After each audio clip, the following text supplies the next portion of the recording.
Digestion में tooth cavities जो जो दिखाए दांत खराब हो जाते हैं। सुनिएगा, 3 पॉइंट्स इसमें बताए हैं, बस वही 3 पॉइंट्स आपको करने हैं। पहला पॉइंट है डेंटल केरीज और tooth decay causes gradual softening of enamel and dentine.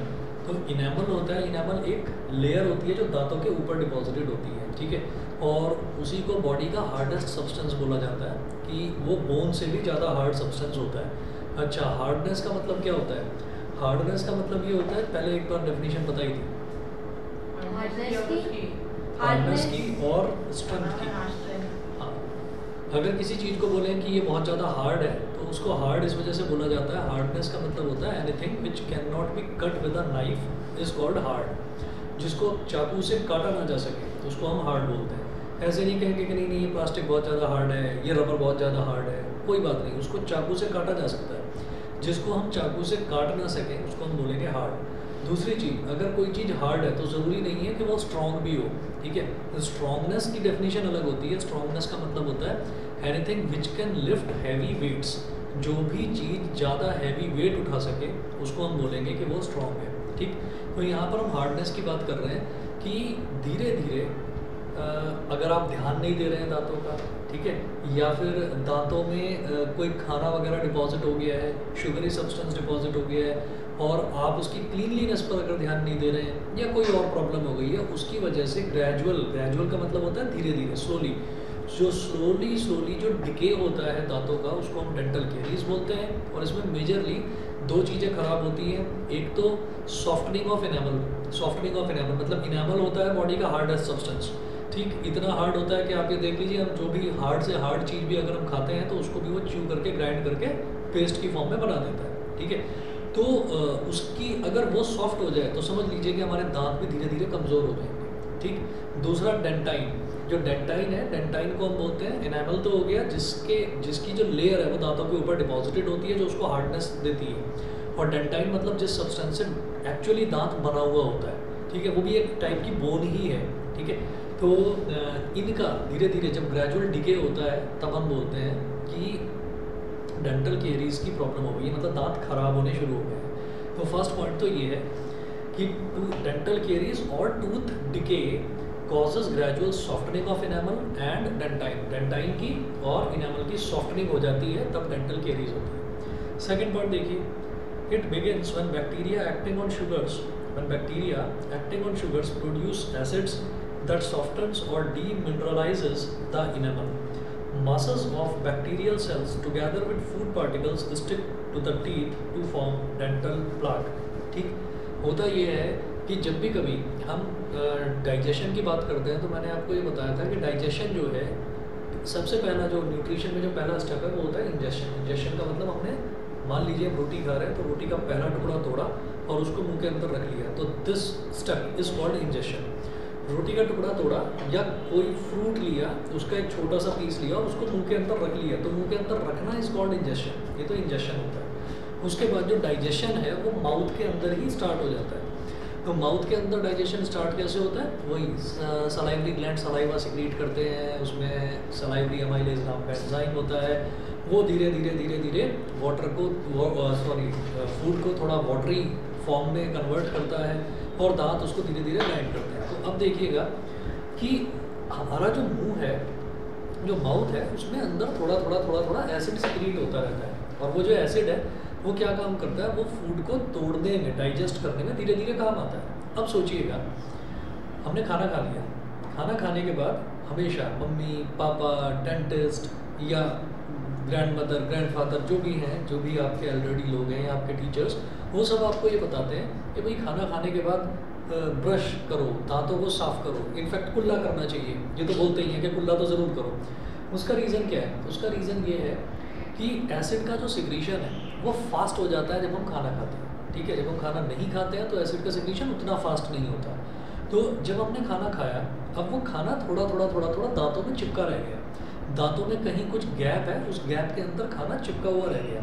तो जब चिपका हुआ रह गया तो इसका मतलब भाई बॉडी तो एक मशीन है। अब आप ये देखिएगा कि अगर मान लीजिए हम ये कहते हैं कि कोई कैमरा ऐसा है कि उसके सामने अगर कोई ऑब्जेक्ट आ जाए, कोई भी मूविंग ऑब्जेक्ट अगर उसके सामने आ जाए, तो वो कैमरा तुरंत फ़ोटो क्लिक करनी शुरू कर देगा।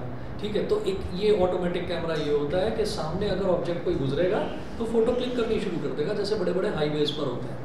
एक पर्टिकुलर स्पीड से ज़्यादा अगर ऑब्जेक्ट जाएगा तो रडार अटैच्ड कैमराज होते हैं, वो फ़ोटो क्लिक कर लेते हैं, घर पर चालान की कॉपी पहुँच जाती है। तो इसी तरीके से हमारी जो बॉडी है वो भी एक मशीन की तरह काम कर रही है कि अगर फूड है, मुंह के अंदर अगर फूड है तो एसिड सिक्रीशन चालू हो जाएगा। एसिड सिक्रीट हो रहा है, अब फूड कहाँ पर है? फूड मुंह के अंदर तो है नहीं, फूड तो दांतों के बीच में चिपका हुआ है, तो वो वहाँ पर लगातार टक टक टक टक एसिड लगातार वहाँ पर एक्शन करता रहेगा। जब एसिड लगातार वहाँ पर एक्ट करता रहेगा तो धीरे धीरे क्या होगा, हार्ड से हार्ड सब्सटेंस भी सॉफ्ट हो जाएगा। ठीक, अब हमको तो आदत ही है कि खाना खा लिया, खाना खाने के बाद हम कुल्ला भी नहीं करेंगे। ठीक है, तो वो तो दांतों के अंदर सब चिपका रह गया। तो आज हुआ, कल हुआ, परसों हुआ, उसके अगले दिन बाद, महीनों सालों तक जब कॉन्टीन्यूसली ये प्रोसेस चलेगा तो एक लेवल ऐसा आ जाएगा जब हमारा इनेमल सॉफ्ट होना शुरू हो जाएगा। और जब इनेमल सॉफ्ट होना शुरू हो जाएगा तो इनेमल की लेयर जब हट जाती है, वो मोस्ट प्रोटेक्टिव लेयर होती है दांतों की, जब वो लेयर हट जाती है तो उसके बाद क्या होता है, उसके बाद फिर दांत ही आता है सामने, फिर दांत पर ही वो एक्ट करेगा। और जब दांत पर एक्ट करेगा तो दांत में कीड़ा लगना शुरू हो जाता है, इसको कहते हैं कीड़ा लगना।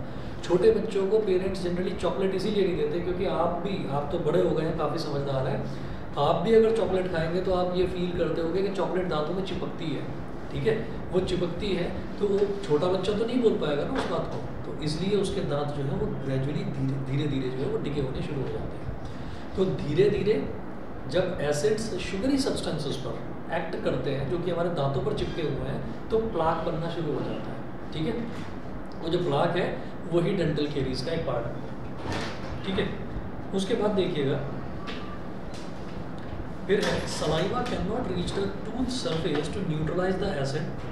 Saliva can not reach the tooth surface to neutralise the acid as plaque covers the teeth. तो होता क्या है कि सलाइवा जो है वो टूथ सरफेस पर पहुंच ही नहीं पाती। सलाइवा जो है वो एसिडिक नहीं होती, तो सलाइवा जो है वो टूथ सरफेस तक पहुंच ही नहीं पाती। क्यों? क्योंकि अब उसके ऊपर एक प्लाक डिपॉजिट हो गया है। ठीक है, तो आप ये देखिएगा कि brushing the teeth after eating removes the plaque before the bacteria produce acids. If untreated micro organisms may invade the pulp causing inflammation and infection. अगर उसको आप ढंग से ट्रीट नहीं करेंगे तो क्या होगा, इन्फ्लेमेशन होगा और इन्फेक्शन होगा। ठीक है, तो ये जो प्रॉब्लम्स हैं ये प्रॉब्लम्स कब होती हैं, जब आप दांतों का ढंग से ध्यान नहीं रखते। समझ गए? तो 3 पॉइंट्स हमने करे, इसमें 3 पॉइंट्स आपको ध्यान रखने हैं। पहला पॉइंट ये है कि डेंटल कैरीज को हम क्या बोलते हैं, टूथ डिके। पहली चीज़, डेंटल कैरीज को बोलते हैं टूथ डिके। टूथ डिके में होता क्या है, softening of enamel and softening of dentine. Dentine और इनेमल की सॉफ्टनिंग हो जाती है। दूसरी चीज़, ये होता कैसे है, ये होता इस वजह से है कि जब शुगरी सब्सटेंसेस दांतों पर लगे रह जाते हैं तो जो एसिड है वो एसिड कंटिन्यूसली एक्ट करता है उन शुगरी सब्सटेंस पर, और जब एक्ट करता है तो एक्ट करने पर पहले इनेमल को डिस्ट्रॉय करेगा, फिर दांत को डिस्ट्रॉय करेगा। और जब दांत डिस्ट्रॉय हो जाएगा तो उसमें वो ब्लैक ब्लैक ब्लैक ब्लैक सा निशान सा बनना शुरू हो जाता है। उसी को हम कहते हैं कि दांत में कीड़ा लग गया, उसको एक्चुअली प्लाक कहा जाता है। बायोलॉजिकल टर्म उसके लिए प्लाक है, हिंदी में बोल देते हैं कीड़ा लग गया। ठीक है, और ये कोरियन कल्चर और जापानीज़ कल्चर है। जैसे हम लोग अगर कहीं पर भी जाते हैं, ख़ास तौर पर जो स्टूडेंट है, तो स्टूडेंट ज़्यादातर उसके बैग में, पॉकेट में, पर्स में कहीं ना कहीं पेन या पेंसिल मिल जाएगा। ठीक है, तो कोरियन और जापानीज़ कल्चर ये है कि उनकी पॉकेट में एक टूथब्रश ज़रूर होता है हमेशा, कहीं भी, चाहे वो अपने ऑफिस जा रहे हैं, चाहे वो अपने स्कूल जा रहे हैं या घर जा रहे हैं, उनके पॉकेट में टूथब्रश ज़रूर होता है। और बचपन से ही हर स्कूल में ये सिखाया जाता है कि जैसे आप लंच करेंगे, लंच करने के बाद एक बार आपको दांतों में ब्रश को घुमा देना है। उस पर टूथपेस्ट भले ही ना लगाएं, पर दांतों पर एक बार उसको आप घुमा दीजिए। घुमाने से क्या होगा, कुछ भी जो अटका हुआ है वो बाहर निकल जाएगा। बाहर निकल जाएगा तो एसिड सिक्रीट ही नहीं होगा। जब एसिड सिक्रीट नहीं होगा तो फिर दांतों में खराब होने के चांसेस खत्म हो जाएंगे। ठीक है, आगे चलते हैं। तो यहाँ पर हमारा न्यूट्रिशन खत्म हो जाता है। तो ये डेंटल कैरीज भी जो है ये न्यूट्रिशन का पार्ट है। अब उसके बाद अगला टॉपिक हम स्टार्ट करेंगे, रेस्पिरेशन।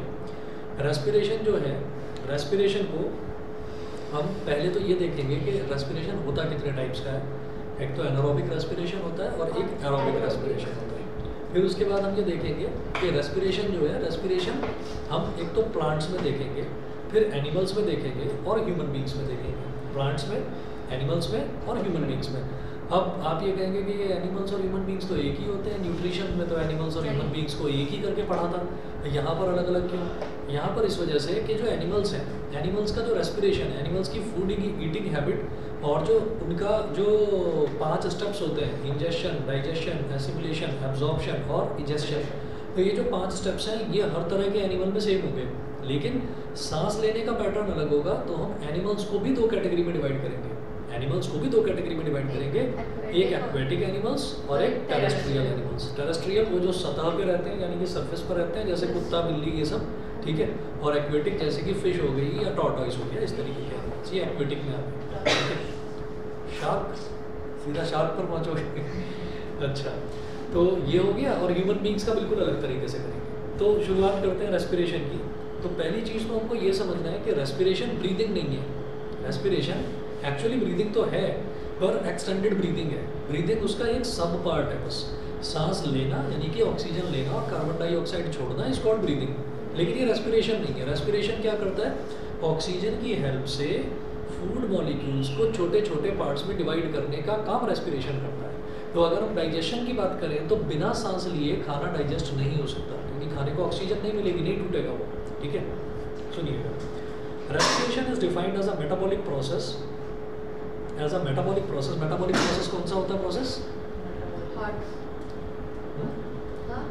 मेटाबॉलिक वो हार्ट रेट वगैरह होता है। चलिए, मेटाबॉलिक जो है, मेटाबॉलिक प्रोसेस को हम ये बोलते हैं कि जहाँ पर भी एक तो हीट इवॉल्व होती है, पहली चीज़, एक तो हीट इवॉल्व होगी मेटाबॉलिक प्रोसेस में, और दूसरा कोई भी सब्सटेंस छोटे छोटे पार्टिकल्स में डिवाइड होगा, उसको हम मेटाबॉलिक प्रोसेस बोलते हैं। मेटाबॉलिज्म को, बॉडी के मेटाबॉलिज्म को फास्ट करने के लिए कभी कभी चाय और कॉफ़ी भी पी जाती है, ठीक है। कई बार ऐसा होता है कि जब आपने कुछ ज़्यादा हैवी खाना खा लिया और आपको इंडाइजेशन की प्रॉब्लम हो रही है, कुछ दिक्कत हो रही है, पेट फूल रहा है, तो ये बोल दिया जाता है कि भैया आप थोड़ा कॉफ़ी पी लो तो ठीक हो जाएगा। उससे क्या है कि मेटाबॉलिज्म फास्ट हो जाता है, और मेटाबॉलिज्म फास्ट और डाइजेशन भी जल्दी जल्दी हो जाता है। ये होता है, देखिएगा, respiration is defined as a metabolic process wherein the living cells of an organism obtains energy in the form of ATP। ATP का मतलब एडेनोसिन ट्राइफॉस्फेट, ठीक है। कहानी की तरह समझेंगे, कहीं कोई प्रॉब्लम आए तो बताना मेरे को, ठीक है। It is defined as a metabolic process wherein the living cells of an organism obtains energy in the form of ATP by taking in oxygen and liberating carbon dioxide from the oxidation of complex organic substances. It is basically of 2 types, anaerobic respiration and aerobic respiration. तो ऐसा actually ऐसा नहीं होता कि oxygen ले ली और carbon dioxide छोड़ दी, ठीक है, ऐसा होता नहीं है। हम ये बोलते हैं कि कार्बन डाइऑक्साइड छोड़ी कैसे, बॉडी ने कार्बन डाइऑक्साइड छोड़ी कैसे। वो इस तरीके से छोड़ता है कि हमने जैसे ऑक्सीजन का इंटेक करा, तो ऑक्सीजन का जब हम इंटेक करते हैं ना, एक्चुअली इसको ट्रांसपोर्टेशन में डिटेल में हम करेंगे। ट्रांसपोर्टेशन और रेस्पिरेशन रिलेटेड है आपस में, तो मैं थोड़ा सा ट्रांसपोर्टेशन भी अभी इसमें मिक्स करके आपको बता रहा हूँ, बाकी ट्रांसपोर्टेशन अलग से पढ़ेंगे। अभी तो रेस्पिरेशन तक ही आ रहा है ना पेपर में। मेरा तो हो गया। अच्छा, हो गया, पेपर, अच्छा पेपर ही हो गया, रेस्पिरेशन तक आ रहा है। चलिए, मैं इतना मतलब लिफ्ट तक आ रहा है, मतलब ट्रांसपोर्टेशन तक आ रहा है। मेरा भी पहले रेस्पिरेशन तक। तो फिर एक्सक्रीशन भी छोड़ा उन्होंने, जरा सा पोर्शन है वो भी करवाई देते हैं। चलिए, हाँ, तो तुम तो बता रहे थे ना, शायद लाइफ प्रोसेस कंप्लीट ही करा दिया तुम्हारा, ठीक है। तो बहुत पहले से अच्छा, तुम्हारा कौन सा स्कूल है? अच्छा, हाँ, सिल्वर लाइन, ठीक। अच्छा, तो आप ये देखिएगा, जैसे हमने ये कहा कि सांस ली, ऑक्सीजन हमने लिया, तो जब हम ट्रांसपोर्टेशन की बात करते हैं तो बॉडी में जो ट्रांसपोर्टेशन होता है उसमें ऐसा नहीं है कि हमने रोटी खाई तो रोटी का टुकड़ा दौड़ रहा है हमारी नसों में, हमने सब्जी खाई तो सब्जी बह रही है नसों के अंदर, ऐसा नहीं होता। होता क्या है, ये सारा का सारा जो फूड है, ये सारा का सारा फूड स्टमक में इकट्ठा होता है। स्टमक में हाइड्रोक्लोरिक एसिड प्रोड्यूस होता है, पेप्सिन एंजाइम है, वो प्रोटीन को ब्रेक करता है, म्यूकस जो है वो स्टमक को बचाती है, हाइड्रोक्लोरिक एसिड उसको तोड़ता है, फिर स्मॉल इंटेस्टाइन, फिर और बहुत सारी कहानियाँ, ठीक है। तो क्या होता है कि जितना भी न्यूट्रिशन है उससे, चाहे कार्बोहाइड्रेट हो, चाहे प्रोटीन हो, चाहे मिनरल्स हो, वाइटामिन्स हो, ये सारे के सारे ब्लड में मिक्स हो जाते हैं। ठीक है। तो अब ब्लड में एक्चुअली ये सारे जो मिनरल्स हैं, जो सारे एसेंशियल न्यूट्रिएंट्स हैं, अब ये ब्लड के साथ फ्लो कर रहे हैं, ठीक है। अब ये ब्लड के साथ फ्लो कर रहे हैं, और जब ये ब्लड के साथ फ्लो कर रहे हैं तो ब्लड के आप कहाँ कहाँ जाएगा, ब्लड बॉडी के हर सेल में जाएगा। तो हमारी सिर्फ नाक सांस नहीं लेती, हमारी पूरी बॉडी सांस लेती है, हमारी स्किन भी सांस लेती है। तो जब स्किन सांस ले रही है तो एक स्किन तो बिल्कुल external covering of the body है। तो जब हम बात करेंगे बॉडी के अंदर की इंटरनल ऑर्गन्स की, तो ऑर्गन्स किससे मिलकर बनते हैं, टिश्यूज से, टिश्यूज किससे मिलकर बनती है, सेल से। तो हर एक सेल को, छोटे से छोटे सेल को भी ऑक्सीजन चाहिए, ठीक है, सबको ऑक्सीजन चाहिए। तो अब क्या होता है कि ये जब हार्ट में जब हम सांस लेते हैं तो वो लंग्स के थ्रू होती हुई हार्ट में जाती है, जो ऑक्सीजन है लंग्स के थ्रू होती हुई हार्ट में जाती है, और हार्ट में जो ऑक्सीजन, जो ब्लड है, ब्लड के अंदर ऑक्सीजन मिक्स हो जाती है। तो ब्लड के अंदर ऑक्सीजन का मिक्स होना इज कॉल्ड ऑक्सीजनेटेड ब्लड। वो ब्लड जो है वो ऑक्सीजनेट हो गया। अब ब्लड ऑक्सीजनेट हो गया, अब ब्लड ने फ्लो करना शुरू करा, और जब वो फ्लो करता गया तो अब वो ट्रांसपोर्ट कर रहा है ना, वो ट्रांसपोर्ट कर रहा है। जैसे एक ट्रक होता है ना, वो ट्रांसपोर्ट कंपनी के ट्रक्स होते हैं, वो जगह जगह अलग अलग शहर में जाएंगे, ट्रांसपोर्ट करेंगे ना पूरे ब्लड को हर एक सेल में, बिल्कुल अलग अलग शहर में जाते हैं, और वहाँ पर ब्रेड और जो भी खाने पीने का सामान है वो डिस्ट्रीब्यूट करते हुए जाते हैं। उसी तरीके से जो ब्लड है वो ट्रांसपोर्टर है हमारी बॉडी का, उसमें ऑक्सीजन मिक्स हो गई। अब जब ऑक्सीजन मिक्स हो गई तो वो ट्रैवल करेगा पूरी बॉडी में, और सबको ऑक्सीजन देता चला जाएगा। और जितने भी बॉडी में सेल्स थे उन सबके पास कार्बन डाइऑक्साइड जो है वो एक्सेस में मौजूद थी। वो सब ब्लड को कार्बन डाइऑक्साइड के, ये मेरे काम का नहीं है ये तो पकड़, ये मेरे काम का नहीं है तो पकड़, वो उसको कार्बन डाइऑक्साइड पकड़ाते जाएंगे। तो उसका ऑक्सीजन वाला जो कंटेंट है वो धीरे धीरे खाली होता जाएगा, और कार्बन डाइऑक्साइड उसमें बढ़ती चली जाएगी। तो जब उसमें पूरी तरीके से कार्बन डाइऑक्साइड मिक्स हो चुकी है और ऑक्सीजन खत्म हो गई है, तो उस ब्लड को हम बोलते हैं डीऑक्सीजनेटेड ब्लड। वो डीऑक्सीजनेटेड ब्लड वापस आ जाता है, दूसरे सेक्शन में आ जाता है, हार्ट के दूसरे सेक्शन में आ जाता है। दूसरे सेक्शन में आने के बाद फिर वो नॉस्ट्रल से कनेक्टेड होता है लंग्स के थ्रू, और फिर वो बाहर निकल जाता है। तो इस तरह से कार्बन डाइऑक्साइड बाहर निकलती है। तो carbon dioxide basically blood collect करता हुआ आता है बॉडी के सारे सेल से। वो बिल्कुल टिप, मतलब टो का भी सेल हो सकता है और बिल्कुल बॉडी के टिप का भी। तो टिप से टो तक जितने भी सेल्स हैं सब ऑक्सीजन लेते हैं, और सब कार्बन डाइऑक्साइड ब्लड को प्रोवाइड कराते हैं। ब्लड उसको बाहर जो है फेंक देता है, ऐसा होता है। तो अब आप ये देखिएगा कि यहाँ से जब हम रेस्पायर करते हैं, तो रेस्पायर करने पर क्या होता है कि जब न्यूट्रिएंट्स में ऑक्सीजन जाता है तो उससे एनर्जी और लिबरेट होती है। तो एनर्जी एक बाई प्रोडक्ट होती है, एनर्जी और लिबरेट होती है। हमने खाना खाया, खाना खाने के बाद हमारे अंदर एनर्जी आ जाती है कुछ काम करने के लिए, तो वो एनर्जी आती ही रेस्पिरेशन की वजह से है। तो respiration is defined as a metabolic process wherein the living cells of an organism obtains energy in the form of ATP by taking in oxygen and liberating carbon dioxide from the oxidation of complex organic substances. Complex organic substances क्या है? Food जो हम खाना खा रहे हैं वही complex organic substances। complex क्यों बोलते हैं? बहुत सारी चीज़ें, गाजर भी है, नमक भी है, हल्दी भी है, रोटी भी है, सब्जी और क्या, दही भी है, नींबू पानी भी है, पता नहीं क्या क्या चीज़ है, ठीक है, चाय भी है, पिज़्ज़ा भी है। चलिए जी, अब आगे चलते हैं कि एरोबिक रेस्पिरेशन और एनारोबिक रेस्पिरेशन। अब बात करते हैं एनारोबिक रेस्पिरेशन की, ठीक है। तो एनारोबिक रेस्पिरेशन जो है उसके बारे में बोलते हैं। 2 स्टेप्स हैं, बस 2 आपको करने हैं, 2 points. The first step is the breakdown of glucose, a 6 carbon molecule, into a 3 carbon molecule called pyruvate. This process takes place in the cytoplasm. तो साइटोप्लाज्म कहाँ होगा? बॉडी में, सेल के अंदर, ठीक है। अच्छा, अब आप ये देखिए, वो बोल रहे हैं जो लिखा हुआ है ना 6 carbon molecule, 6 carbon molecule. Glucose को क्यों बोला? ग्लूकोज का फॉर्मूला क्या होता है बताइए? ठीक है, तो इसलिए इसको 6 कार्बन मॉलिक्यूल बोल दिया जाता है। तो होता क्या है कि हमारी बॉडी में जितना भी फूड है वो उसमें से जो भी essential nutrients, proteins, vitamins, minerals ये सब निकलने के बाद में जो मेन सोर्स बचता है वो बचता है ग्लूकोज, जिससे एनर्जी डिराइव होती है। एनर्जी डिराइव होने का मतलब एनर्जी जिससे निकाली जाती है। तो ये ग्लूकोज बचा। अब इस ग्लूकोज में जाकर जब ऑक्सीजन हिट करता है तो ऑक्सीजन क्या करता है, इसके 3 कार्बन मॉलिक्यूल जो है, मतलब 3 कार्बन एटम्स निकाल लेता है, और इसको 6 में से जब 3 गए तो कितने बचे? 3 बचे। तो ग्लूकोज में से अगर 3 कार्बन एटम निकल जाते हैं तो जो सब्सटेंस बनता है that substance is called pyruvate, ठीक है। The first step is breakdown of glucose into a 3 carbon molecule called pyruvate. This process takes place in the cytoplasm. तो ये प्रोसेस कहाँ होता है? साइटोप्लाज्म में। पहली चीज एनारोबिक की बात कर रहे हैं, एनारोबिक। सेकंड स्टेप है further the pyruvate may be converted into ethanol and carbon dioxide. अब जो पाइरुवेट है, पाइरुवेट को फर्दर कन्वर्जन हो जाता है बॉडी के अंदर उसका इथेनॉल में और कार्बन डाइऑक्साइड में। इथेनॉल समझ रहे हैं? नहीं सर। इथेनॉल का ये फॉर्मूला होता है C2H5OH प्लस कार्बन डाइऑक्साइड। ठीक है, तो पाइरुवेट इसमें कन्वर्ट हो जाता है इथेनॉल और carbon dioxide. This process takes place in yeast during fermentation. ये प्रोसेस जो है यीस्ट में होता है ड्यूरिंग फर्मेंटेशन। फर्मेंटेशन का मतलब होता है किसी चीज़ का सड़ना, खराब होना, दैट इज कॉल्ड फर्मेंटेशन।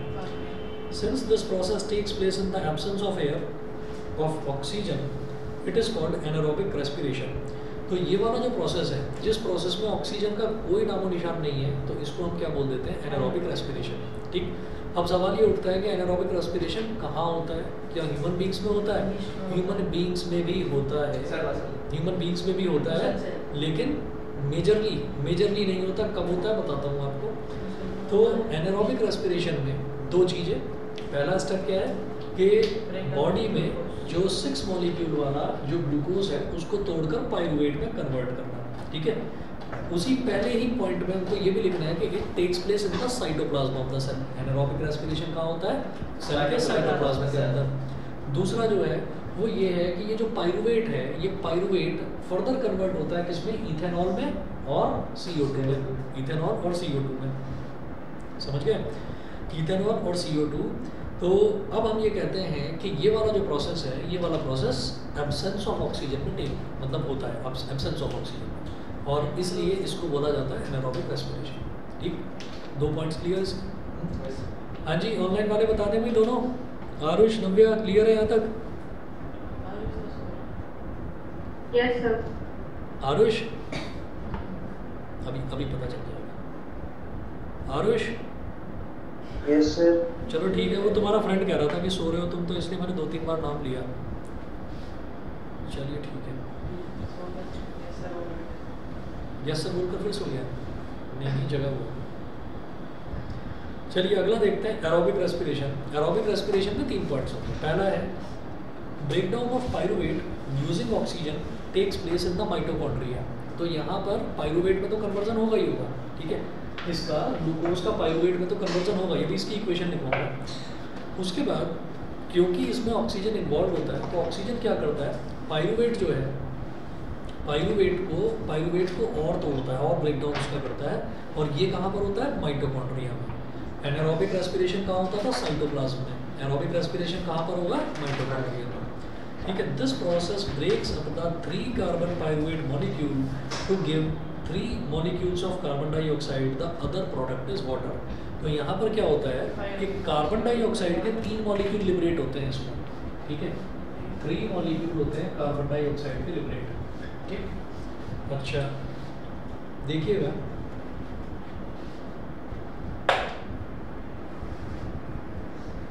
पहले तो ये मिटा रहा हूँ। नोट्स में एक इक्वेशन दे रखी है, इस इक्वेशन को लर्न कर लेना। तो ये इक्वेशन अगर सीधा इक्वेशन ही याद कर लिया ना, तो डेफिनेशन भी आप बनाकर लिख सकते हो उससे, इक्वेशन की हेल्प से। देखिए क्या है, यहाँ लिखना है ग्लूकोज।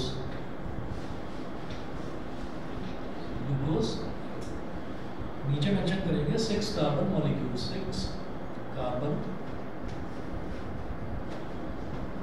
मॉलिक्यूल, ये हो गया। अब क्या होगा? साइटोप्लाज्म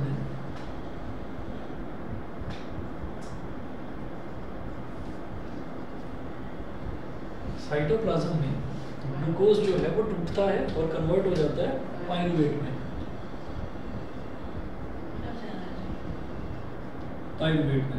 यहाँ मेंशन करें 3 कार्बन मॉलिक्यूल, ये 3 कार्बन होते हैं इस मॉलिक्यूल में।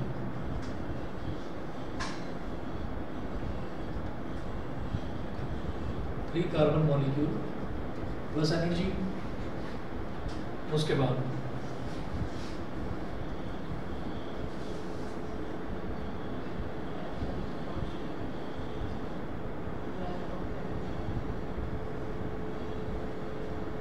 अब 3 अलग अलग लोकेशंस होगी। पहली लोकेशन है absence of oxygen,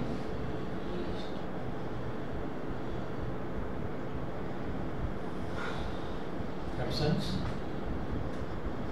of oxygen, यहाँ लिखेंगे इन यीस्ट। फिर लिखेंगे लैक ऑफ ऑक्सीजन,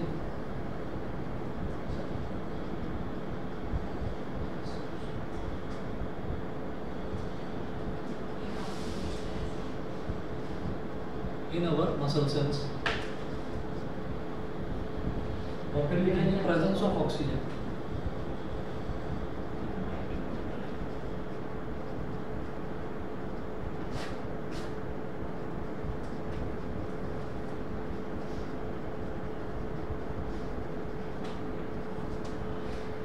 माइटोकॉन्ड्रिया। तो यीस्ट के केस में क्या बनेगा? इथेनॉल प्लस CO2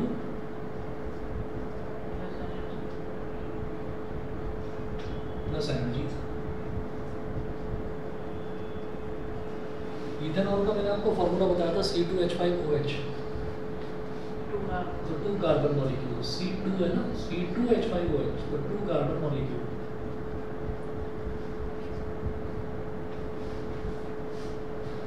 यहाँ लैक ऑफ ऑक्सीजन इधर मिलेगा मसल सेल्स वाले में, lactic acid plus energy, lactic acid plus energy.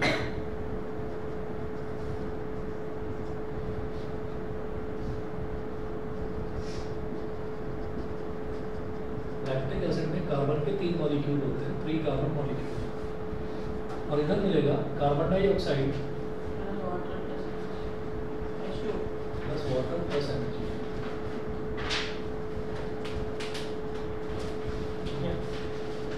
और 3 मॉलिक्यूल मिलते हैं यहाँ कार्बन डाइऑक्साइड में, तो 3CO2 लिख सकते हैं।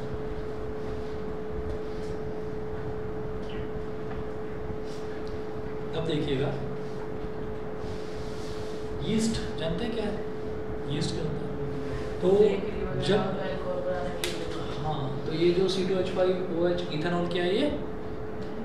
हाँ, अभी खुद ही तो बोला तुमने, अल्कोहल। ये इथेनॉल जो है ये वही है, ये शराब ही है, विस्की इसी की बनती है, ठीक है। इथेनॉल मेन कॉन्स्टिट्यूएंट होता है विस्की का। तो वो भी किस तरीके से बनाया जाता है? इन the absence of oxygen, fermentation होने दिया जाता है उसका, ठीक है। तो ये तो हमारा हो गया in the absence of oxygen. उसके बाद lack of oxygen in our muscle cells. Muscle cells में कई बार ऐसा होता है जब हम बात करते हैं, जैसे एक्सरसाइज कर रहे हैं, या आपने कई बार वो कौन सी फिल्म थी वो मिल्खा भाग देखी थी? यस सर, देखी थी। हाँ, तो उसमें देखा था उसको क्रैम्प आ जाता है पैर में और गिर पड़ता है एकदम दौड़ता, ठीक है। तो वो क्या था कि मसल सेल्स में ऑक्सीजन की कमी हो गई, ठीक। मसल सेल्स में ऑक्सीजन की कमी हो गई। जब ऑक्सीजन की कमी हो गई तो उसको उस टाइम तो नहीं पता चला, उस टाइम तो फटाफट दौड़ता चला गया। अब ऑक्सीजन की कमी है तो रेस्पिरेशन तो हो रहा है बॉडी में, लेकिन वो एनारोबिक रेस्पिरेशन है क्योंकि ऑक्सीजन की कमी हो गई। तो ऑक्सीजन की एब्सेंस में जो भी रेस्पिरेशन होता है that is called anaerobic respiration. उस एनारोबिक रेस्पिरेशन में ही बॉडी में अलग अलग तरीके की जगह पर क्रैम्प्स आ जाते हैं, किसी के हाथ में, किसी के पैर पे। तो जिस जगह क्रैम्प आया समझ लीजिए कि वहाँ के सेल्स का ऑक्सीजन लेवल डाउन हो गया, खत्म हो गया, इस वजह से वहाँ पर क्रैम्प आ गया, ठीक है। अभी इसको आगे एक्सप्लेन करूँगा मैं। देखिए एरोबिक रेस्पिरेशन में अगला पॉइंट है, since this process takes place in the presence of air और oxygen, it is called aerobic respiration. The release of energy in this process is a lot greater than in the anaerobic process. तो anaerobic process के comparison में aerobic respiration जो है इसमें energy बहुत ज़्यादा produce होती है, वहाँ पर एनर्जी लिमिटेड होती है प्रोड्यूस, यहाँ पर ज़्यादा प्रोड्यूस होती है। थर्ड है, अब सुनिएगा, sometimes when there is a lack of oxygen in our muscle cells another pathway for the breakdown of pyruvate is taken. जब हमारी बॉडी के अंदर ऑक्सीजन की कमी हो जाती है तो दूसरा पाथवे ले लेता है, जो रेस्पिरेशन है वो दूसरा पाथवे ले लेता है, वो ये वाला पाथवे ले लेता है, ठीक है। लैक्टिक एसिड बना देगा और एनर्जी प्रोड्यूस कर देगा। तो another pathway for breakdown of pyruvate is taken. Here the pyruvate is converted into lactic acid which is also a 3 carbon molecule. This buildup of lactic acid in our muscles during sudden activity cause cramps. तो जो muscles पे जो cramps हो जाते हैं, वो जो अचानक से जो ये लैक्टिक एसिड प्रोड्यूस होता है, तो उसकी वजह से बॉडी में क्रैम्प्स आ जाते हैं, ठीक है। अच्छा जी, तो ये आपको रिएक्शन, अगर आपके पास रेस्पिरेशन का एग्जांपल आ जाता है कि एरोबिक और एनारोबिक को आपको कंपेयर करना है, तो ये रिएक्शन जरूर बना देना, ठीक है, ये जरूर बना कर दिखा देना, इसको तो ढंग से रट ही लेना है आपको। अगर मान लीजिए आप डेफिनेशन भी भूल गए तो आप बता दोगे कि ये एब्सेंस ऑफ ऑक्सीजन में है, एब्सेंस ऑफ ऑक्सीजन यानी कि ये पूरा का पूरा एनारोबिक रेस्पिरेशन में आप इसको मेंशन करेंगे कि एनारोबिक रेस्पिरेशन में सबसे पहले 6 कार्बन मॉलिक्यूल जो है वो 3 कार्बन मॉलिक्यूल पायरुवेट में कन्वर्ट होता है, पायरुवेट फर्दर ब्रेक डाउन हो जाता है इथेनॉल में, और साथ में CO2 प्लस एनर्जी लिबरेट होती है। तो तीनों ही केसेस में एनर्जी तो लिबरेट हो ही रही है, तो एनर्जी लिबरेशन जो है वो रेस्पिरेशन में ही पॉसिबल है, रेस्पिरेशन की वजह से ही एनर्जी लिबरेट होती है, लिबरेट मतलब प्रोड्यूस होता है। उसके बाद फिर हम बात करेंगे एडेनोसिन ट्राइफॉस्फेट की, जो नेक्स्ट है हमारा topic, adenosine triphosphate. Adenosine triphosphate है क्या, ये देखते हैं, ठीक है, 1 मिनट वेट करिए बस जरा।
कुछ है आपके अंदर से इसी को छेड़ा खाना,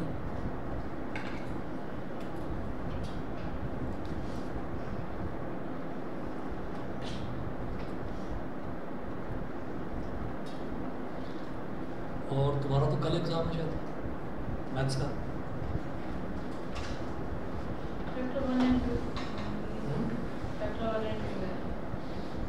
चलिए जी, एडेनोसिन ट्राइफॉस्फेट में देखिए, the energy released during cellular respiration is immediately used to synthesise a molecule called ATP which is used to fuel all other activities in the cell, ठीक है।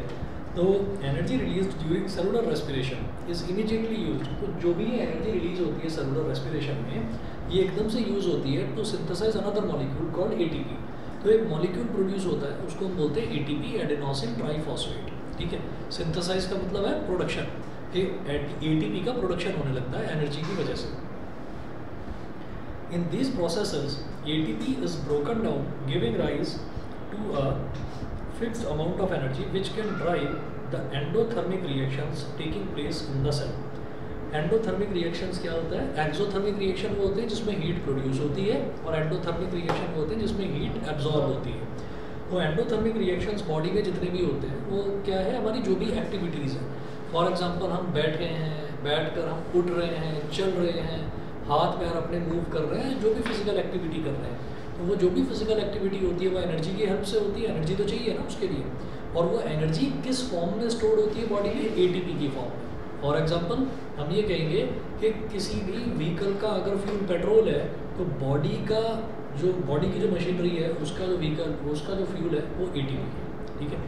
तो नेक्स्ट पॉइंट देखिए, ATP is the energy currency for most cellular processes. तो body में जितने भी cellular processes हैं, cellular processes मतलब किसी भी तरीके का कोई भी हमारी एक्टिविटी, चलना फिरना उठना बैठना, कोई भी एक्सरसाइज करना, कुछ भी, तो उसमें एनर्जी चाहिए, तो वो एनर्जी मिलती है एटीपी से। The energy released during the process of respiration is used to make an ATP molecule from ADP and inorganic phosphate. तो एक छोटा सा रिएक्शन ये है, ये आपको समझ में आ जाएगा आराम से कि बॉडी में एडीपी, सबसे पहले एडिनोसिन डाइफॉस्फेट बनता है। एडिनोसिन डाइफॉस्फेट बनेगा, एडिनोसिन डाइफॉस्फेट के बाद में एनर्जी हमको जो मिलेगी रेस्पिरेशन के थ्रू, तो वो जो है एक फॉस्फेट और आ जाएगा। तो होता क्या है कि जब एक है एडिनोसिन डाइफॉस्फेट, डाइफॉस्फेट का मतलब क्या है, देखिए फॉस्फेट का, अगर हम फॉस्फेट के फॉर्मूले की बात करें ना, तो फॉस्फेट का फॉर्मूला होता है PO4। लेकिन हमें यहाँ पर अपनी केमिस्ट्री का ज्ञान नहीं दिखाना है, हमको क्या करना है, हमें बस ये लिख देना है ADP, यानी कि एडिनोसिन डाइफॉस्फेट है, उसमें एक फॉस्फेट हमने और ऐड करा, तो डाई का मतलब, मोनो का मतलब होता है 1, डाई का मतलब होता है 2, ठीक है, और ट्राई का मतलब होता है 3। तो आपने डाइफॉस्फेट में एक सिंगल फॉस्फेट और ऐड कर दिया, तो क्या बन जाएगा, ट्राइफॉस्फेट, ठीक है। तो इसको ऐसे दिखाते हैं,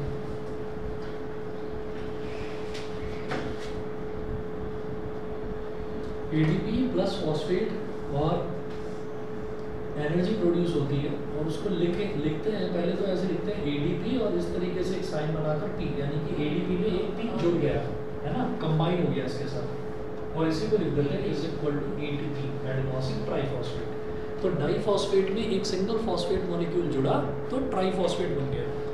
endothermic processes in the cell then use this ATP to drive the reactions. तो फिर इस ATP को यूज़ करती है बॉडी किसी भी तरीके के रिएक्शंस को कैरी ऑन करवाने के लिए। किसी भी तरीके का कोई भी रिएक्शन है बॉडी में जो भी हो रहा है, तो उसके लिए एनर्जी चाहिए ना, तो वो एनर्जी कहाँ से मिलेगी, ATP से मिलेगी। तो ATP ही जो है एनर्जी करेंसी है, वही कि भाई दौड़ने के लिए इतनी एनर्जी चाहिए, ये लो, पढ़ने के लिए इतनी एनर्जी चाहिए, ये लो, इस काम के लिए इतनी एनर्जी चाहिए, ये लो, तो वो एनर्जी जो है वो लिबरेट करता रहता है, ठीक है, ATP। अच्छा, उसके बाद देखिएगा ATP can be used in the cells for the contraction of muscles. Muscles का कॉन्ट्रैक्शन मतलब ये है कि हाथ ऐसे सीधा था, मैंने हाथ ऐसे खींच लिया, तो this is called contraction of muscles, ठीक। प्रोटीन सिंथेसिस, यानी कि प्रोटीन का जो प्रोडक्शन हो रहा है उसके लिए भी एनर्जी चाहिए, तो वो कहाँ से मिलेगी, ATP से। तीसरा, conduction of nervous impulses. Nervous impulses का मतलब क्या है कि ठंड लग रही है तो हमने सोचा कि एक कपड़ा और पहन लेते हैं, या फैन चल रहा है तो हम फैन बंद कर देते हैं, ठीक। तो अच्छा, ठंड लग रही है, मुझे तो आज गलत जगह बैठ गई, इधर बैठना चाहिए था।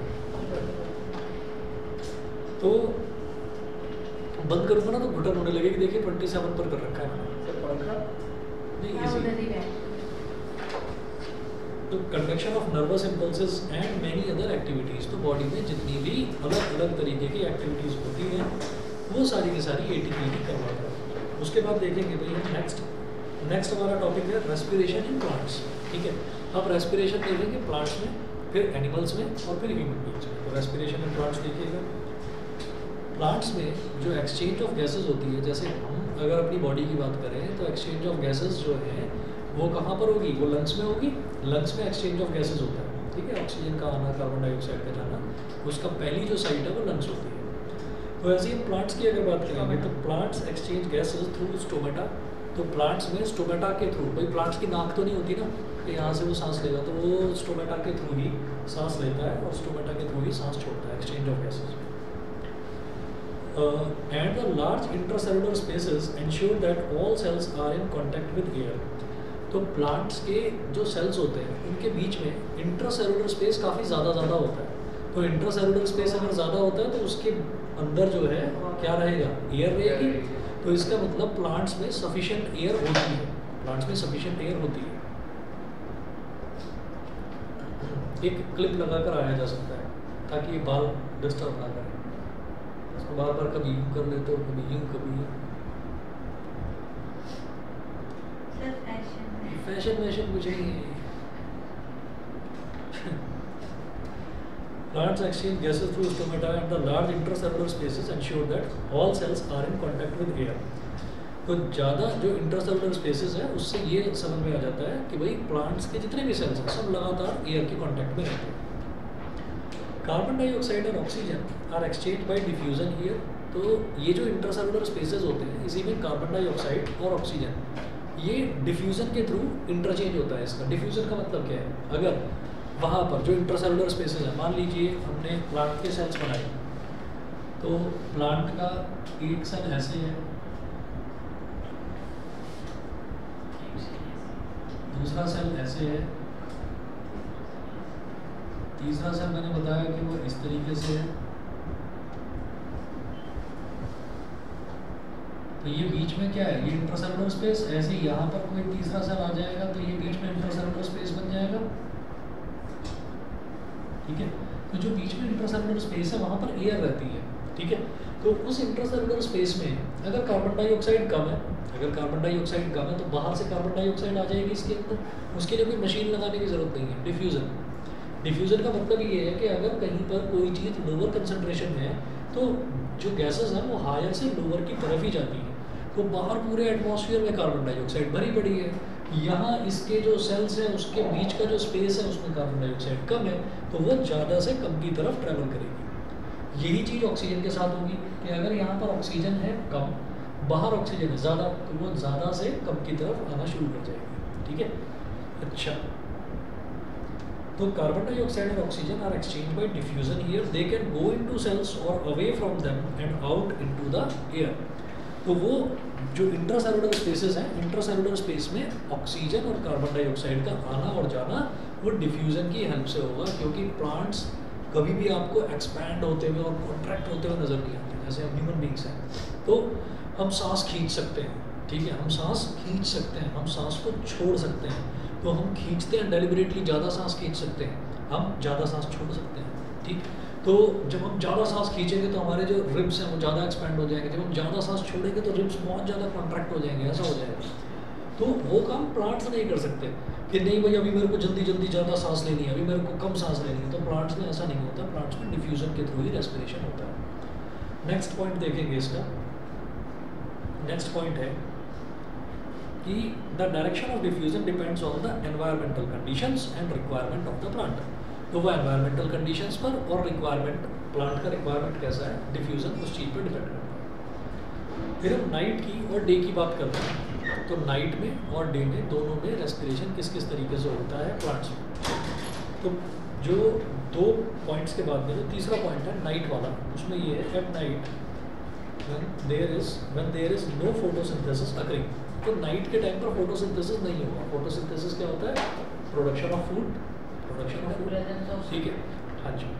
तो अब सनलाइट तो है नहीं, तो सनलाइट नहीं है तो फिर फोटोसिंथेसिस नहीं होगा। जब फोटोसिंथेसिस नहीं होगा तो CO2 elimination is the major exchange activity going on, ठीक। तो हमने क्या देखा था कि जब सनलाइट मिली, सनलाइट के साथ साथ कार्बन डाइऑक्साइड मिला, कार्बन डाइऑक्साइड के साथ वाटर मिला, तो कार्बन डाइऑक्साइड, सनलाइट और वाटर, ये तीन चीज़ मिल गई। तो इन तीन चीज़ के मिलने पर हमको क्या मिलता था, हमको एक बाई प्रोडक्ट के तौर पर ऑक्सीजन मिलता था, ठीक है। ये होता था काम डे टाइम में, ठीक। अब हम बात कर रहे हैं नाइट टाइम की। तो नाइट टाइम में कार्बन डाइऑक्साइड तो है, ठीक है, और जो वाटर है, वाटर भी एटमॉस्फेयर में, ठीक है, वाटर मौजूद है, लेकिन सनलाइट नहीं है। तो सनलाइट नहीं है, तो सनलाइट नहीं है तो इसका मतलब क्या हुआ कि फूड प्रिपरेशन नहीं हो रहा है रात में। जब फूड प्रिपरेशन नहीं हो रहा है तो कार्बन डाइऑक्साइड का यूटिलाइजेशन नहीं हो रहा है। कार्बन डाइऑक्साइड जो है वो उसके अंदर ऑलरेडी है ही है, तो इसका मतलब क्या है कि वो कार्बन डाइऑक्साइड छोड़ना शुरू कर देगा। प्लांट्स कार्बन डाइऑक्साइड छोड़ेंगे, क्यों छोड़ेंगे, क्योंकि फोटोसिंथेसिस नहीं हो रहा है, क्योंकि फूड प्रोडक्शन नहीं हो रहा है, ठीक है, तो वो कार्बन डाइऑक्साइड छोड़ेंगे, ठीक। सुनिएगा, तो हमने ये कहा CO2 elimination is the major exchange activity going on. तो रात के टाइम इसीलिए सिर्फ प्लांट्स CO2 छोड़ते ही रहते हैं बस, ठीक है। तो सांस लेने के लिए उनको क्या चाहिए होता है, वो इनहेल क्या करते हैं, उनको सांस लेने के लिए, रेस्पायर करने के लिए उनको ऑक्सीजन ही चाहिए। प्लांट्स को भी, प्लांट्स को रेस्पिरेशन के लिए कार्बन डाइऑक्साइड नहीं चाहिए, ऑक्सीजन ही चाहिए, चाहे दिन हो या चाहे रात हो, ठीक है। लेकिन जब अब हम दिन की बात करते हैं तो दिन में क्या होगा, दिन में तीन चीज़ें मौजूद है, कार्बन डाइऑक्साइड तो है, वाटर भी है आसपास मौजूद, ठीक है, और सनलाइट भी है। तो अब क्या होगा, अब जो आउटपुट बनेगा वो आउटपुट में क्या है, ऑक्सीजन आ गया, वो ऑक्सीजन जो है वो बहुत ज़्यादा क्वांटिटी में जब प्रोड्यूस होता है, उसको सांस लेने के लिए ऑक्सीजन चाहिए। तो जब प्लांट्स को सांस लेने के लिए ऑक्सीजन चाहिए तो यहीं से उसने ऑक्सीजन ले ली जितनी उसको चाहिए। बाकी ऑक्सीजन क्या करता है, जो उसके काम की नहीं है उसको हवा में छोड़ देता है। ठीक है, तो उसको वो हवा में छोड़ देता है, वही ऑक्सीजन जो ह्यूमन बींग्स हैं, एनिमल्स हैं, उनके काम आता है। ठीक है, तो ये रेस्पिरेशन का बाई प्रोडक्ट नहीं है प्लांट्स के, ये प्लांट्स के फूड प्रिपरेशन है, यानी कि फोटोसिंथेसिस का बाई प्रोडक्ट है। ठीक है, इसीलिए ये कहा जाता है कि रात के टाइम कभी भी पेड़ की छांव में नहीं खड़े होते हैं या पेड़ के नीचे नहीं सोते, दम घुटने से मौत तक हो जाती है क्योंकि ऑक्सीजन नहीं मिल पाती। अगला देखिए, तो during the day carbon dioxide generated during respiration is used up for photosynthesis. जो कार्बन डाइऑक्साइड जो लिबरेट हो रही है वो बाहर नहीं छोड़ते, वो यूज़ कर लेते हैं खाना बनाने के लिए फोटोसिंथेसिस में। ठीक है, hence there is no CO2 release, इसलिए वो CO2 सारी की सारी उन्होंने यूज़ कर दी, तो CO2 उन्होंने छोड़ी ही नहीं, सारी यूज़ कर दी। Instead oxygen release is the major event at this time. तो दिन के टाइम पर ऑक्सीजन ज़्यादा वो छोड़ते हैं बाहर की तरफ, और रात के टाइम में ऑक्सीजन को छोड़ते ही नहीं है, सारी ऑक्सीजन खुद ही यूज़ कर लेते हैं। ठीक है, अब देखिएगा, इतना सिर्फ इतना आपको करना था रेस्पिरेशन इन प्लांट्स में। उसके बाद हम करेंगे रेस्पिरेशन इन एनिमल्स। आरुष यहाँ तक क्लियर है? Yes sir. ठीक है, नव्या? Yes sir. ठीक है, रेस्पिरेशन इन एनिमल्स। अब एनिमल्स में सबसे पहले बात करेंगे, दो तरीके की कैटेगरीज में इसको डिवाइड कर देंगे, एक्वेटिक में और टेरेस्ट्रियल में। एक्वेटिक और टेरेस्ट्रियल। एक्वेटिक जो पानी में रहते हैं और टेरेस्ट्रियल जो कि जमीन पर रहते हैं। Aquatic animals, that is the animals that live in water, need to use the oxygen dissolved in water. तो उनको भी ऑक्सीजन की जरूरत पड़ती है सांस लेने के लिए। तो वो कहाँ से लेंगे ऑक्सीजन? वो ऑक्सीजन जो कि पानी में घुली हुई है, dissolved in water. वो गिल्स से लेंगे। Since the amount of dissolved oxygen is fairly low compared to the amount of oxygen in the air, air में अगर देखते हैं तो एयर में तो ऑक्सीजन खूब होती है, लेकिन जब हम वाटर की बात करते हैं तो वाटर में डिजॉल्व ऑक्सीजन एयर के कंपैरिजन में काफ़ी कम होती है। ठीक है, the rate of breathing in aquatic organism is much faster than that seen in terrestrial organism. rate of breathing बड़ी तेज होता है। तो आपने देखा होगा मछली जो है, मछली के गिल्स इस तरीके से तेजी से हिलते रहते हैं, ऐसे जल्दी जल्दी जल्दी जल्दी वो सांस लेते हैं। जल्दी जल्दी क्यों सांस लेते हैं? क्योंकि ऑक्सीजन कंटेंट कम है पानी में, तो वो जल्दी जल्दी लेते हैं इसी वजह से सांस। ठीक है, तो fishes take in water through their mouth. Fishes जो पानी लेती है वो अपने माउथ के थ्रू लेती है, and force it past the gills, फिर उस पानी को गिल्स के थ्रू भेजती है। गिल्स का काम क्या होता है? पानी को फिल्टर आउट करके अलग कर देना और ऑक्सीजन अलग निकाल लेना उसमें से। ठीक है, where the dissolve oxygen is taken up by blood. तो गिल्स का क्या काम होता है कि जो डिजॉल्व ऑक्सीजन है, पानी में जो डिजॉल्व ऑक्सीजन है उसको निकाल कर फिश के ब्लड में मिक्स कर देता है, और जो बाकी का पानी है वो तो पानी में ही छूट जाता है क्योंकि पानी में ही तैर रही है मछली। समझ गए? तो इसलिए जो एक्वेटिक एनिमल्स हैं, एक्वेटिक एनिमल्स किस तरीके से सांस लेते हैं? Through their gills. और जो पानी है, पानी को वो मुंह से अंदर अपना बॉडी के अंदर लेंगे और मुंह से फिर वो जाएगा गिल्स के पास, और गिल्स जो है वाटर को फिल्टर आउट कर देंगे और उसमें से डिजॉल्व ऑक्सीजन निकाल कर रेस्पिरेशन के लिए सर सर्च स्टाफ के पास गिल होते हैं और फिर lungs होते हैं। शाफ्ट के बाद गिल्स होते हैं। उसके बाद देखिए टेरेस्ट्रियल एनिमल्स, फटाफट से देखेंगे, इसमें कोई ज़्यादा मुश्किल नहीं है। Terrestrial animals can breathe the oxygen in the atmosphere. Terrestrial organism use the oxygen in the atmosphere for respiration. तो जो ज़मीन पर ये कुत्ता, बिल्ली, गाय ये जो घूमते रहते हैं, तो इनका क्या है कि ये ऑक्सीजन लेते हैं, एटमॉस्फेयर में मौजूद है, एयर में मौजूद है। Second point, this oxygen is absorbed by different organs in different animals. All these organs have a structure that increases the surface area which is in contact with oxygen-rich atmosphere. तो जितने भी organs होते हैं उन सबका कोई ना कोई स्ट्रक्चर होता है, उन सबका कोई ना कोई सरफेस एरिया होता है। उस सरफेस एरिया पर वो ऑक्सीजन को जितनी जितनी उनको रिक्वायरमेंट होती है उस हिसाब से एब्जॉर्ब करते रहते हैं। थर्ड पॉइंट है, since the exchange of oxygen and carbon dioxide has to take place across this surface is very fine and delicate. ठीक है, very fine and delicate exchange of gases जहाँ पर भी होती है। फॉर एग्जांपल हम human beings की बात करेंगे तो लंग्स में होती है, तो वो जो सरफेस होती है जहाँ पर एक्सचेंज ऑफ गैसेस होती है वो बड़ी फाइन सरफेस होती है और बड़ी डेलिकेट भी होती है। ठीक है। नेक्स्ट पॉइंट है, in order to protect the surface it is usually placed within the body, इसीलिए ताकि वो सर्फेस प्रोटेक्टेड रहे, इसीलिए वो सर्फेस जो है बॉडी के अंदर रहती है, बॉडी के बाहर नहीं होती, ठीक। So there have to be passages that will take air into this area. In addition, there is a mechanism for moving the air in and out of this area where the oxygen is absorbed. और उसके अलावा body के अंदर एक mechanism भी होता है जिससे एयर बॉडी के अंदर और बाहर एफिशिएंटली आ जा सके, ठीक है। तो आपको एक्वेटिक और टेरेस्ट्रियल एनिमल में इसमें ज़्यादा मुश्किल नहीं आएगी और इसमें कोई ज़्यादा सवाल पूछा भी नहीं जाता। ह्यूमन बींग्स वाला जरूर पूछा जाएगा क्योंकि उसका प्रोसेस थोड़ा सा लंबा है। तो टेरेस्ट्रियल में सिंपल यही है कि भाई एक सरफेस होगी, जिस सरफेस पर ऑक्सीडेशन होगा तो वहाँ पर वो सरफेस बहुत फाइन और बहुत डेलिकेट होगी। एक्वेटिक एनिमल्स में क्या होगा, गिल्स के थ्रू होगा, ठीक है। गिल्स का काम क्या होता है, डिजॉल्व ऑक्सीजन को अलग कर देना, वाटर को अलग कर देना, ठीक है। चलिए जी इतना करिए, अब रेस्पिरेशन आपका ह्यूमन बींग्स वाला बच रहा है, नेक्स्ट क्लास में करवाता हूँ, ठीक है। कल मैथ्स करेंगे, ठीक है। आज भी